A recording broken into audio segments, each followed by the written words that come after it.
युवाओं के साथ मुस्लिम बहनें शादी करेगी तो क्या क्या मिलेगा? पहला फायदा, मुस्लिम लड़की हिंदू लड़के से शादी करेगी तो 3-3 सौतनों का सामना नहीं करना पड़ेगा। अगर मुस्लिम लड़की हिंदू लड़के से शादी करेगी तो दर्जनों बच्चे पैदा नहीं करने पड़ेंगे। अगर मुस्लिम बहन हिंदू परिवार में बहू बन के आएगी तो घर में पुरुषों की सुरक्षा और सम्मान मिलेगा। कोई चाचा ताऊ अब्बू हाथ नहीं लगा पाएगा, क्योंकि हमारा 45 डिग्री टेम्परेचर में बुर्का नहीं पहनना पड़ेगा। आपको अपनी मनपसंद के कपड़े पहनने की छूट होगी।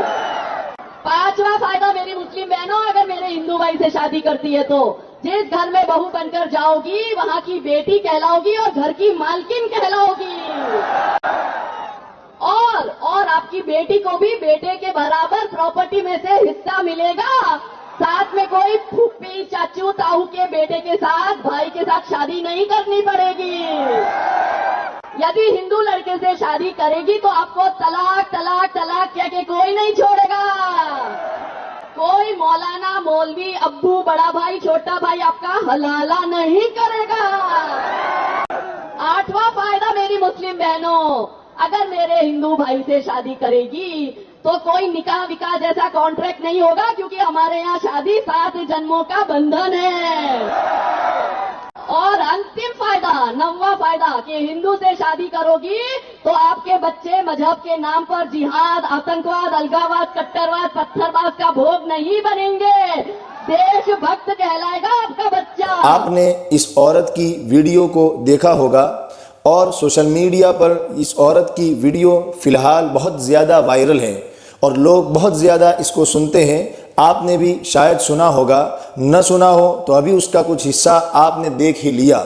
इस तरह की वीडियोस देखने के बाद 2 तरह के लोग होते हैं।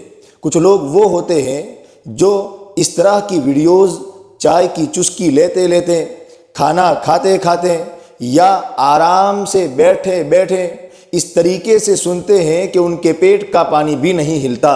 हालांकि वो मुसलमान होते हैं, हालांकि वो समझते हैं कि ये कितनी संगीन बात है, लेकिन इनके दिल पर इसका कोई असर नहीं गुजरता कि माहौल और हालात में क्या हो रहा है।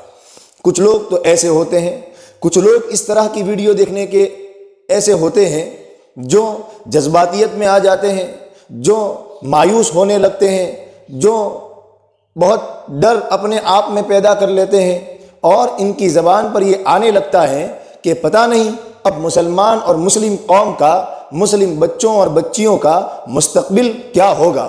लेकिन इन दोनों तरह के जो साइड इफ़ेक्ट हैं ये ठीक नहीं है।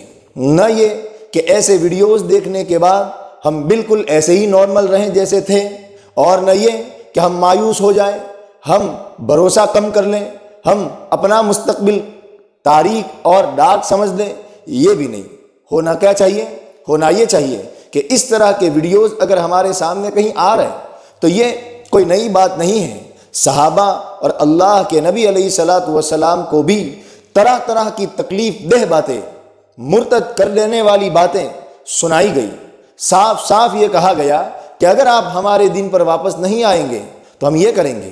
पहले जो नबी गुजरे हैं, पहले जो अंबिया गुजरे हैं, कुरान ने साफ नकल किया है कि उन नबियों को उनके कौम की तरफ से ये धमकियाँ मिली कि अगर आप लनुखरिजन्नका मिन अर्ज़िना औ लतऊदुन्ना फी मिल्लतिना, के 2 ऑप्शन हैं, या तो आप धर्म परिवर्तन कर लें या आप मुल्क बदल दें।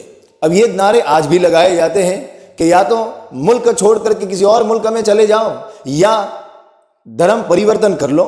तो इस तरह की बातें नई नहीं है। जब से कुफ्र का आगाज़ हुआ है, जब से शिरक का आगाज़ हुआ है, तब से लेकर के आज तक जो हक वाले हैं, सच्चाई वाले हैं, अमानत वाले हैं, इनको इनकी तरफ से तरह तरह की बातें कही गई हैं। कुरान करीम में एक आयत में फरमाया गया वलतुबलवुन्न फी अमवालिकुम व अनफुसिकुम, कि तुमको ज़रूर आजमाया जाएगा तुम्हारे मालों के बारे में, तुम्हारी जानों के बारे में। और आगे कहा गया वलतस्मउन्न मिनल्लज़ीना ऊतुल किताब वल्लज़ीना अशरकू अज़न कसीरा, कि तुम ज़रूर भी ज़रूर सुनोगे अहले किताब से, यानी यहूद और नसारा से तकलीफ देह बातें, تکلیف دینے والی باتیں۔ اور آگے فرمایا والذین اشرکوا، اور جنہوں نے شرک کیا ہے ان کی طرف سے بھی اے حق والوں، اے ایمان والوں، تم تکلیف والی باتیں سنو گے۔ ہاں لیکن پھر قرآن آگے کہتا ہے ان تتقوا وتصبروا، اگر تم نے تقوی اختیار کیا، جیسے کہ رمضان تقوی لینے کا مہینہ ہے، اگر تم نے صبر اختیار کیا، جیسا کہ حدیث شریف میں رمضان کو صبر کا مہینہ کہا گیا ہے، اللہ ہمیں اپنی توفیق سے یہ دونوں دولتیں نوازے، دونوں دولتیں اللہ ہمیں عطا فرمائے، صبر اور تقوی۔ تو اللہ کہتے ہیں ان سے نمٹنے کا علاج یہ ہے کہ صبر اختیار کرو، اور صبر کا مطلب صرف بیٹھے رہو نہیں، تم جو کر سکتے ہو وہ کرو، اور تقوی اختیار کرو، تمہیں کوئی چیز نقصان نہیں پہنچائے گی۔ تو اس طرح کی جو باتیں آئے دن سوشل میڈیا پر مسلمانوں اور مسلم بچیوں اور بچوں کے خلاف جو کی جاتی ہیں، اس سے بجائے مایوس ہونے کے ہمیں اپنے کام پر اور دھیان دینا چاہیے، ہمیں اسلام کے بچانے کے لیے اور مستعد اور چست ہو جانا چاہیے۔ کیوں؟ اس لیے کہ جس الماری میں مال ہوتا ہے چور وہیں آتا ہے۔ حالات زندوں پر آتے ہیں، حالات مردوں پر نہیں آتے۔ مرے ہوئے کو کوئی ٹچ نہیں کرتا، اس لیے کہ یہ مر چکا ہے۔ دنیا کی دوسری قومیں، ہمارے ملک کی دوسری قومیں، انہوں نے تھوڑا سا ان کی طرف جھکاؤ کر لیا ہے۔ احسان ہے اللہ کا کہ ہم مسلمانوں نے بھارت کچھ وہ ہیں کہ جنہوں نے جھکاؤ کا راستہ اختیار کرنے کے بجائے استقامت، حزیمت کا راستہ اپنایا ہے، اس لیے یہ سب ہو رہا ہے اور ہو سکتا ہے ہو۔ کیوں؟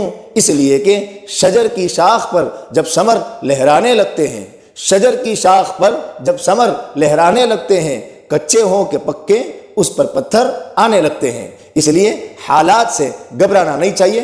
حالات کا ایک پلس پوائنٹ یہ ہے کہ ہم میں کچھ ہیں، تبھی تو ہمارے اندر حالات، ہم پر حالات آ رہے ہیں۔ دوسری بات کہ اس ویڈیو میں جو بات کہی گئی اور اس طرح کی جتنی ویڈیوز ہمارے سامنے آتی رہتی ہیں، سوشل میڈیا پر وائرل ہوتی رہتی ہیں، ان میں اسلام پر کچھ سوالات کیے جاتے ہیں ان کی طرف سے، چونکہ اسلام کو وہ سمجھے نہیں ہیں تو کچھ سوالات کیے جاتے ہیں۔ جیسے اس ویڈیو میں آپ نے دیکھا کہ اسلام میں جو 4 شادیاں کرنے کی اجازت ہے اس پر سوال اٹھایا گیا، اور مسلم بچیوں کو کہا گیا کہ اگر تم ہندو لڑکوں سے شادی کرو گی تو تمہیں 3 سوکنوں کا سامنا نہیں کرنا پڑے گا۔ اور اسلام کا ایک حکم یہ ہے لڑکی کو جتنا ملتا ہے اس کے بھائی کو اس کا ڈبل ملتا ہے، یعنی لڑکے کو 2 ملتا ہے اور لڑکی کو سنگل ملتا ہے وراثت میں حصہ۔ تو یہاں سوال کیا گیا کہ اگر تم ہندو لڑکے سے شادی کرو گی تو تمہیں برابر کا حصہ ملے گا۔ تو ایگزامپل کے طور پر یہ کچھ باتیں ہیں کہ جس میں اسلام پر سوال کیے گئے ہیں۔ اب ایسا نہ ہو کہ ہمیں بھی خود شک ہو جائے کہ یہ کیا اسلام میں ایسا حکم۔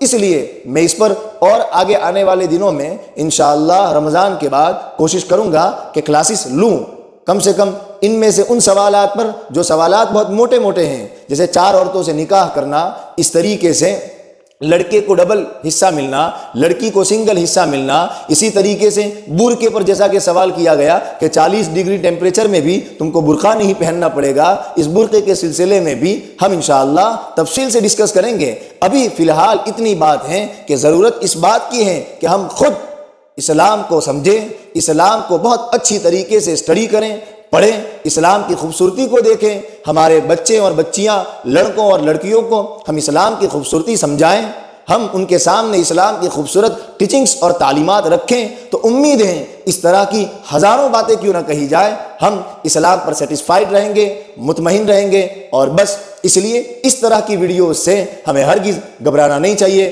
مایوس نہیں ہونا چاہیے، پر امید ہونا چاہیے، اور ہمیں اور زیادہ ایکٹیو ہو جانا چاہیے، اور ہم جو کر سکتے ہیں وہ کریں، اسلام کو خود سمجھیں، ہمارے بچوں اور بچیوں کو سمجھائیں، اور ایسے ماحول میں جہاں لوگوں کو اسلام سے باز رکھنے کی، اسلام سے پھیرنے کی کوشش ہو رہی ہے، ہم خود اسلام پر عمل کریں اور ہم بھی اسلام کی دعوت کسی نہ کسی طریقے سے پہنچائیں۔ السلام علیکم ورحمۃ اللہ وبرکاتہ۔